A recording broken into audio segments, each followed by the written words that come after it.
आशा करता हूं कि संकट की घड़ी में अगर आप इस ध्यान की धारा से जुड़े हुए थे, अगर आप इस गीता की धारा से जुड़े हुए थे, तो शायद इस संकट की घड़ी में यह ध्यान और गीता की धारा आपके लिए अमृत बन गई होगी। एक शब्द है जो मुझे बहुत परेशान करता था, अगर भाग्य है।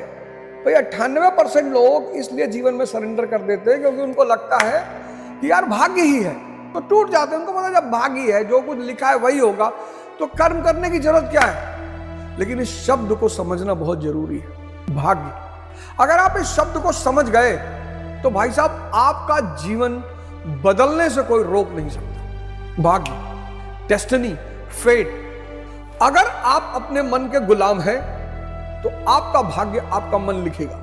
जैसे आप उसके कहने पे सोते हैं, उसके कहने पे उठते हैं, उसके कहने पे रील देखते हैं, उसके कहने पे सिगरेट पीते हैं, उसके कहने पे दारू पीते हैं, उसके कहने पे मांस खाते हैं। वो जो आपसे कहे वो अच्छा है बुरा है कोई फर्क नहीं पड़ता, आप करते हैं, तो आपका भाग्य आपका मन लिख रहा है।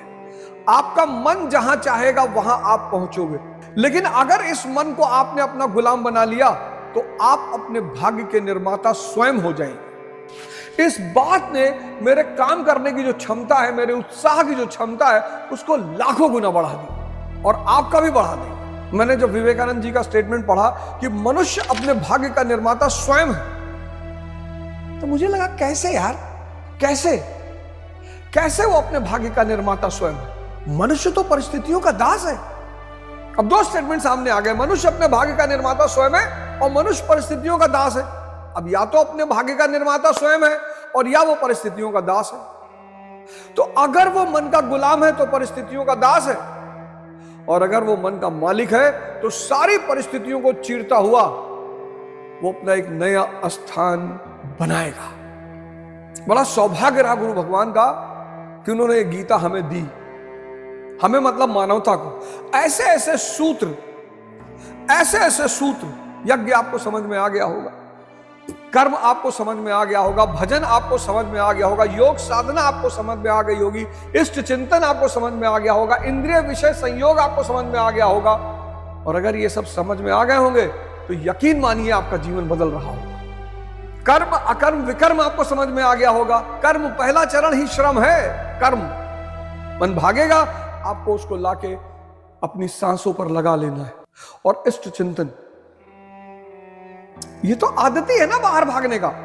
इसको अंदर का कुछ पता ही नहीं, ये बाहर भागने का आदी है। लड़की ले आओ, लड़का ले आओ, शराब ले आओ, गांजा ले आओ, भांग ले आओ, रोलेक्स से घड़ी पहनेंगे, कलाई में दम ही नहीं है, क्या करोगे पहन के? दुनिया की सबसे खूबसूरत स्त्री चाहिए है? और दवाई खा के प्रेम करोगे? एक सीरीज आई त्रिभुवन मिश्रा सीए टॉपर, उस सीरीज ने इस समाज की पूरी हकीकत को खोल के रख दिया। पैसे वाले घरों की स्त्रियां, और यह हो रहा है समाज में, पैसे वाले घरों की स्त्रियां पुरुष वैश्य खरीद रही हैं। उसमें दिखाते हैं टीकाराम जैन, पत्नी कहती है चले घूमने, कहता पैसा फेंक देता है ऐसे, कहता जाओ घूम के आओ, कहती ढैंचा को लेके चले जाए। और टीका, और क्या प्यारी सीन है, स्त्री प्रेम की बात कर रही है, कह रहा 40 उम्र हो गई तुम्हारी, अबे ताकत है तो 80 तक लोग प्रेम कर रहे हैं। और टीकाराम जैन इंसुलिन लगा रहे हैं अपने पेट में। पैसा तो कमा लिया। पैसा कमाना बुरा नहीं है मित्र, अंदर की शक्ति से समझौता क्यों कर रहे हो? ध्यान साधना करने में कौन सा टाइम जा रहा है? झाड़ू लगा रहे हो, यज्ञ के समय यज्ञ करते हुए लगाओ, कर्म करते हुए लगाओ। झाड़ू को अपना कर्म बना लो। झाड़ू लगाना कर्म नहीं है, लेकिन जब तुम सांस पर ध्यान दिए हुए झाड़ू लगा रहे हो और इष्ट चिंतन में हो तो वो तुम्हारा झाड़ू लगाना कर्म बन गया। बिल्डर की पत्नी, बिजनेसमैन की पत्नी, सब पैसे वालों की पत्नी। ब्रह्म के बिना माया जिंदगी में अंधेरा पैदा कर देती है। इस स्टेटमेंट को लिख के अंडरलाइन कर लीजिए, इसलिए माया बुरी नहीं है पर ब्रह्म के साथ होनी चाहिए। तो ज्ञान ईश्वर का साक्षात, कर्म करते करते आप अकर्म पे पहुंच जाएंगे और फिर अकर्म से विकर्म पे, और ईश्वर का साक्षात क्रियात्मक पथ पर चलकर परमात्मा की प्रत्यक्ष जानकारी का नाम ही ज्ञान है। उस ज्ञान के साथ ही दग्ध कर्मणम, कर्म सदा के लिए दग्ध हो जाते हैं, क्योंकि अब आप करता नहीं, आप मैं दास हो गए, करता कोई और है, आप कबीर दास हो गए। आपको कर्ता दिखाई पड़ गया, आप दृष्टा हो गए। जैसे ही ज्ञान हुआ आप दृष्टा हो गए। सारी तपस्या इसी बात का खेल है कि ये जो मैं है, जिसने अपने आप को कर्ता मान रखा है, मैं अवध ओझा, ये मैं अवध ओझा दृष्टा बन जाए, कर्ता को देख ले कि भाई कर तो कोई और रहा है। सूरदास इन्होंने देख लिया, कबीरदास इन्होंने देख लिया, संत रविदास इन्होंने देख लिया। सारा खेल यही है। अब क्या करेगा? वो दृष्टा हो गया। अब वो करेगा क्या? अब वो तो दृष्टा हो गया ना, उसकी डिपेंडेंसी खत्म हो गई, सुख खत्म हो गया, आनंद की स्थिति में है ना, 24 घंटा परमात्मा उसके साथ है।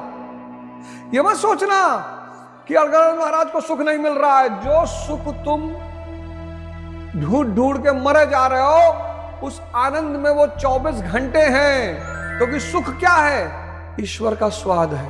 वो जो स्त्री में तुमको सुख मिल रहा है वो तुम्हारा अपना स्वाद है। वो जो पुरुष में तुमको सुख मिल रहा है वो तुम्हारा अपना स्वाद है। निर्भर हो तुम दूसरे पर, गुलाम बंधन में हो।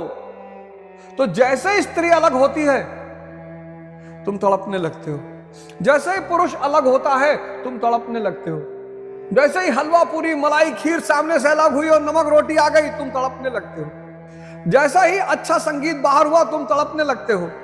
बाहर की हर चीज जो तुम्हारे सुख का माध्यम है वो तुम्हें बेहोश रखती है। बाहर की हर चीज जो तुम्हारे सुख का माध्यम है वो तुम्हें बेहोश करती है। वो बेहोशी तुम्हें, उस बेहोशी में तुम अनजाने में अपनी चेतना से जुड़ जाते हो, उसी का तुम्हें स्वाद मिलता है।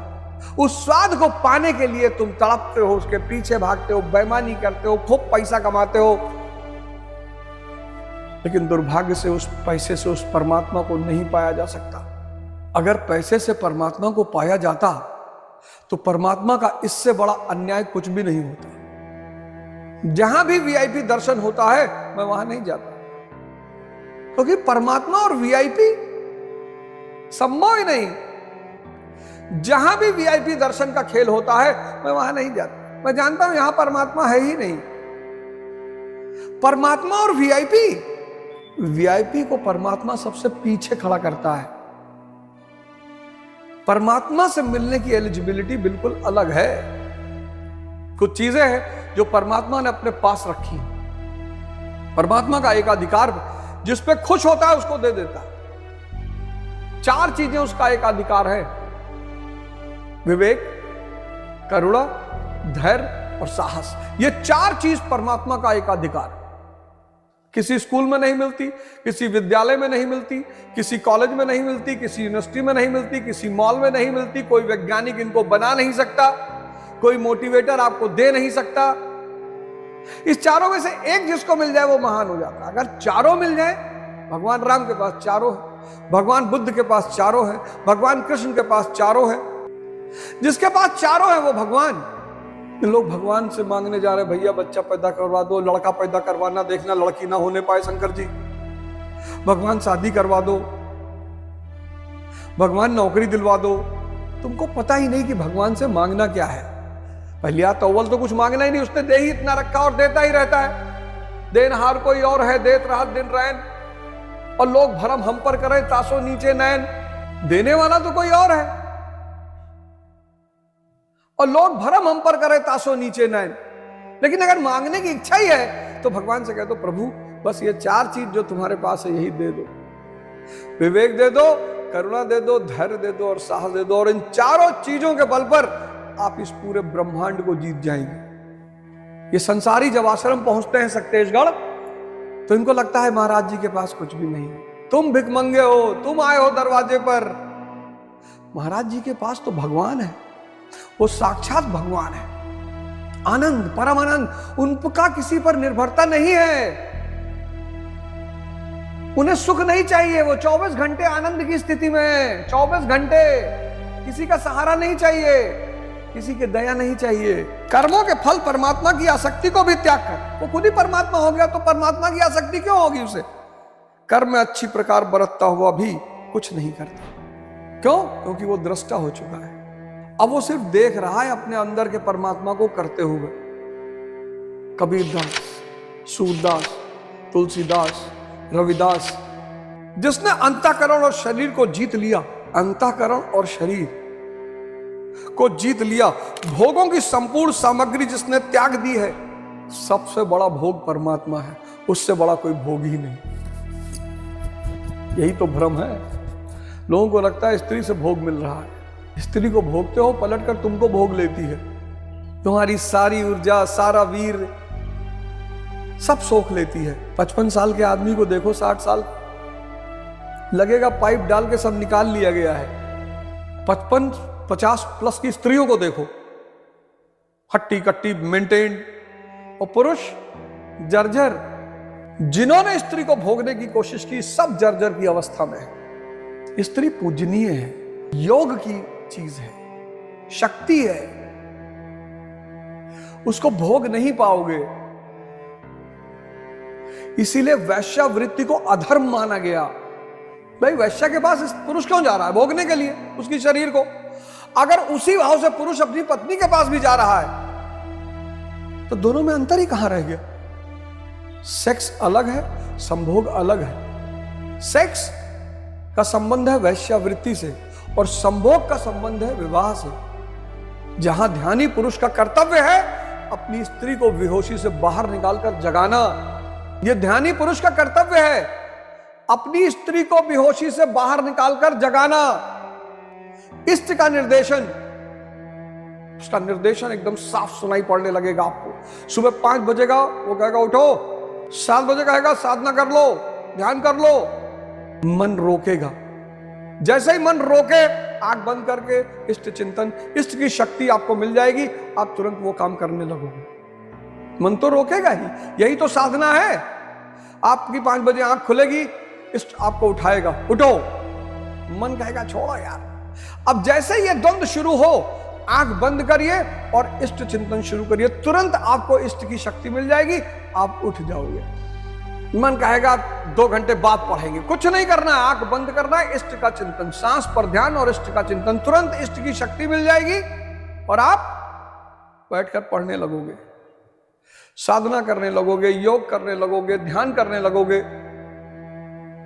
ये मन रूपी बाली को अगर मानना है तो हनुमान जी से जुड़ना है और हनुमान जी तुरंत आपको राम जी से जोड़ देंगे और ये बाली धाराशाही हो जाएगा और आपका जीवन धीरे धीरे इष्ट की उंगली पकड़कर आप आगे बढ़ने लगेंगे। करिए तो साधना। आप साधना कर ही नहीं रहे, आप तो बस हनुमान जयंती मना रहे हैं। वो भी मना लीजिए, कोई दिक्कत नहीं है, लेकिन हनुमान जी के रास्ते पे तो चलिए, राम जी के रास्ते पे तो चलिए, त्याग तपस्या साधना तो करिए, शिव जी की तरह योगी तो बनिए। शिवरात्रि पर जल चढ़ाने के लिए मरे जा रहे हैं और शिव जी की तरह योगी कौन बनेगा? फिर आप कहेंगे भगवान हमारी मदद ही नहीं कर रहा है, भगवान हमारी सुन ही नहीं रहा है। कैसे सुनेगा चाचा? बिना बीज डाले पेड़ कैसे निकलेगा? बिना पेड़ निकले फल कैसे आएगा? इष्ट का निर्देशन और अकर्ता का भाव, वही योगी है। जो इष्ट के निर्देशन में और अकर्ता के भाव में कर्म कर रहा है वही योगी है। देखो योगी की परिभाषा, इष्ट का निर्देशन और अकर्ता का भाव, दृष्टा। देखो यार परमात्मा कर रहा है, हम तो कभी 5 बजे उठ ही नहीं पाए, आज उठा दिया परमात्मा ने। हम तो कभी 4 घंटा बैठ के पढ़ ही नहीं पाए, आज पढ़ा दिया परमात्मा ने। तो जब वो कुछ कर ही नहीं रहा है, उसके अंदर की चेतना, उसके अंदर का परमात्मा सब कुछ कर रहा है, तो वो कर्म बंधन से मुक्त हो चुका है। और जब कर्म बंधन से मुक्त हो चुका है तो आवागमन के रास्ते से भी मुक्त हो चुका है। अब उसका पुनर्जन्म नहीं होगा। बंधन मुक्त, मोक्ष, निर्वाण, कैवल्य, मोक्ष, निर्वाण, कैवल्य, यही तो है। आपका दृष्टा बन जाना, जब तक मैं करता है आप पुनर्जन्म लेते रहोगे। जब मैं दृष्टा हो गया, आपका कर्ता का भाव छूट गया। अब आप कर्ता नहीं हो, आप दृष्टा हो। कर कौन रहा है? आपके अंदर की चेतना। तो जब कर्ता खत्म हो गया तो बंधन खत्म हो गया।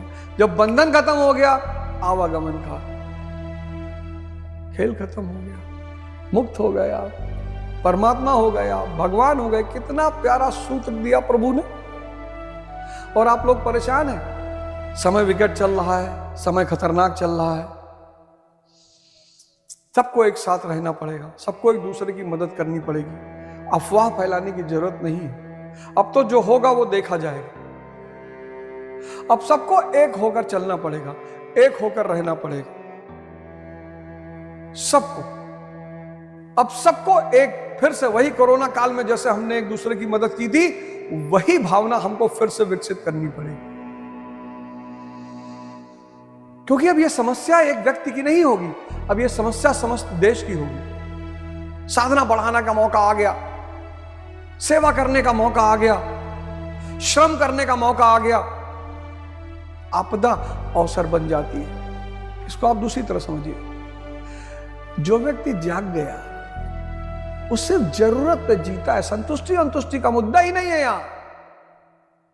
संतुष्टि तो जबरदस्ती लाई जाती है, भैया हम संतुष्ट हैं। जो व्यक्ति जाग गया वो अपनी आवश्यकता पर जीता है। उसे एक रोटी साई इतना दीजिए जामे कुटुंब समाए, मैं भी भूखा ना रहूं साधु ना भूखा जाए।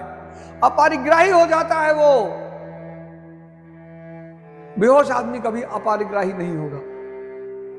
बेहोश आदमी इकट्ठा करेगा 100 करोड़, 200 करोड़, 500 करोड़, 1000 करोड़, 2000 करोड़, 7000 करोड़, 80,000 करोड़। लेकिन जो परमात्मा हो गया, जो साक्षात परमात्मा, पूरा ब्रह्मांड जिसके हुक्म पे चलने लगा, उसको परिग्राही होने की क्या जरूरत है? तो हमें बाहर से लगता है वो संतुष्ट है ना, वो परमात्मा है, वो सिर्फ अपनी आवश्यकता पे जीता है। महावीर स्वामी तो कपड़े उतर गए तो उतर गए, उनको लगा इसकी भी कोई जरूरत नहीं है यार, उन्होंने उतारा नहीं, उतर गए। एक आम आदमी को देखकर बड़ा अजीब सा लगता कि बताओ बेचारे कपड़ों नहीं पहने, कपड़े नहीं है यार इनके लगे। ऐसा नहीं है, तुम देख नहीं पा रहे, वो परमात्मा है शरीर रूपी। महावीर स्वामी शरीर रूपी परमात्मा है, बुद्ध शरीर रूपी परमात्मा है, राम शरीर रूपी परमात्मा है, कृष्ण शरीर रूपी परमात्मा है, कबीर शरीर रूपी परमात्मा है, रविदास शरीर रूपी परमात्मा, ये सब परमात्मा हो गए। तो आवश्यकता पे जी रहे हैं। एक ओंकार सतनाम, एक परमात्मा एक है, ओंकार स्वरूप है, सत्य है। सत्य नहीं सत, दिखाई नहीं पड़ेगा लेकिन है। इन दो आंखों से नहीं दिखाई पड़ेगा, कर्ता पूर्वक वही करने वाला है। निर्भव, भय से ऊपर है। जब अकेला है भय कहां पैदा होगा? जहां दूसरा होगा। जब खुद ही है, उसके सिवा कुछ है ही नहीं, तो भय क्यों पैदा होगा? निर्वैर, कोई वैरी नहीं। जब खुद ही है, उसके सिवा कोई है ही नहीं, भय भी वही, वैर भी वही पैदा होगा जहां दूसरा। जब दूसरा है ही नहीं, निर्भव निर्वैर, अकाल मूर्त, समय से बंधा हुआ नहीं है। क्यों?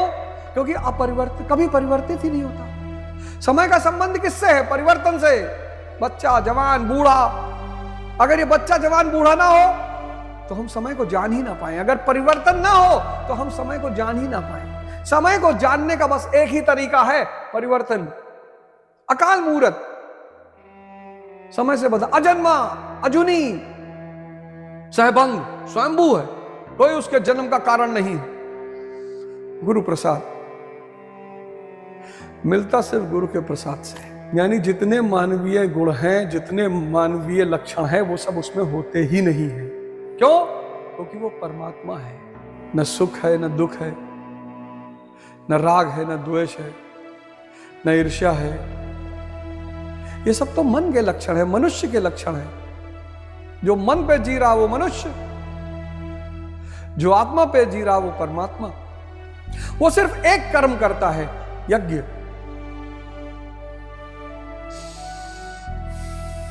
सांस पे ध्यान, इष्ट चिंतन।